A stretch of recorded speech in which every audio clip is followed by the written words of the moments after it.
কৃত্রিম সূর্য পৃথিবীর শক্তির ভবিষ্যৎ। ভাবুন তো, আমরা যদি সূর্যের শক্তি পৃথিবীতেই তৈরি করতে পারতাম। বিদ্যুৎ কখনো শেষ হবে না, কোনো দূষণ থাকবে না, আর তেলগ্যাসের জন্য যুদ্ধ লাগবে না। বিজ্ঞানীরা এখন এই স্বপ্নকে বাস্তবে রূপ দিতে চাইছেন, কৃত্রিম সূর্য তৈরি করে। সূর্যের শক্তির রহস্য।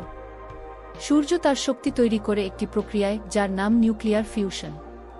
এখানে হাইড্রোজেনের দুটি হালকা পরমাণু একত্র হয়ে হিলিয়াম তৈরি করে, আর সেই সময় উৎপন্ন হয় বিপুল তাপ ও আলো। এই প্রক্রিয়ায় সূর্যের কেন্দ্রের তাপমাত্রা থাকে প্রায় 15 মিলিয়ন ডিগ্রি সেলসিয়াস। আর পৃথিবীতে একই কাজ করতে হলে আমাদের তৈরি করতে হবে আরও বেশি তাপ, প্রায় 150 মিলিয়ন ডিগ্রি সেলসিয়াস। ফিউশন বনাম ফিশন। বর্তমানে আমরা যেই পারমাণবিক বিদ্যুৎ ব্যবহার করি, তা আসে নিউক্লিয়ার ফিশন থেকে, যেখানে বড় পরমাণু ভেঙে শক্তি পাওয়া যায়। কিন্তু এতে তৈরি হয় তেজস্ক্রিয় বর্জ্য, যা হাজার বছর বিপজ্জনক থাকে। ফিউশন একেবারে উল্টো, এতে তেজস্ক্রিয় বর্জ্য প্রায় নেই বললেই চলে, আর শক্তি উৎপাদন ফিশনের চেয়ে বহু গুণ বেশি। ফিউশন রিঅ্যাক্টর কিভাবে কাজ করে? ফিউশন ঘটাতে হলে দরকার গরম প্লাজমা, যা এত বেশি তাপমাত্রায় থাকে যে কোনো ধাতু তা ধরে রাখতে পারে না। তাই বিজ্ঞানীরা ব্যবহার করছেন শক্তিশালী চৌম্বক ক্ষেত্র, যা প্লাজমাকে মাঝ আকাশে ভাসিয়ে রাখে। এই প্রযুক্তিকে বলা হয় টকামেক রিঅ্যাক্টর। বিশ্বের সবচেয়ে বড় প্রকল্প আইটার ফ্রান্সে তৈরি হচ্ছে। 35টি দেশ মিলে এই প্রকল্প করছে, যার লক্ষ্য 2035 সালের মধ্যে পূর্ণাঙ্গ ফিউশন বিদ্যুৎ উৎপাদন। সাম্প্রতিক সাফল্য।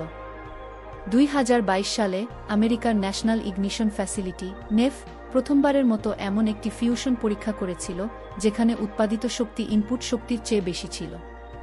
চীনের ফিউশন রিঅ্যাক্টর ইয়েস্ট 2021 সালে 17 মিনিট ধরে 70 মিলিয়ন ডিগ্রি সেলসিয়াস তাপমাত্রা ধরে রাখতে সক্ষম হয়েছিল, যা ছিল এক নতুন রেকর্ড। চ্যালেঞ্জ। তবে চ্যালেঞ্জও অনেক। এত বেশি তাপমাত্রা ও চাপ ধরে রাখা, সস্তায় প্রযুক্তি তৈরি করা এবং উৎপাদিত বিদ্যুৎ বাজারে প্রতিযোগিতামূলক দামে আনা, এসব এখনও বড় বাধা। এছাড়া বড় ফিউশন রিঅ্যাক্টর তৈরি করতে খরচ হয় বিলিয়ন ডলার এবং দশকের পর দশক সময় লাগে। ভবিষ্যতের সম্ভাবনা।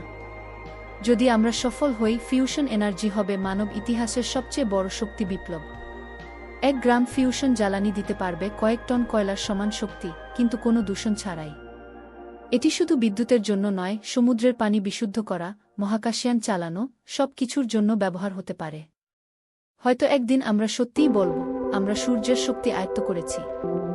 আর তখন মানব সভ্যতা বদলে যাবে চিরতরে।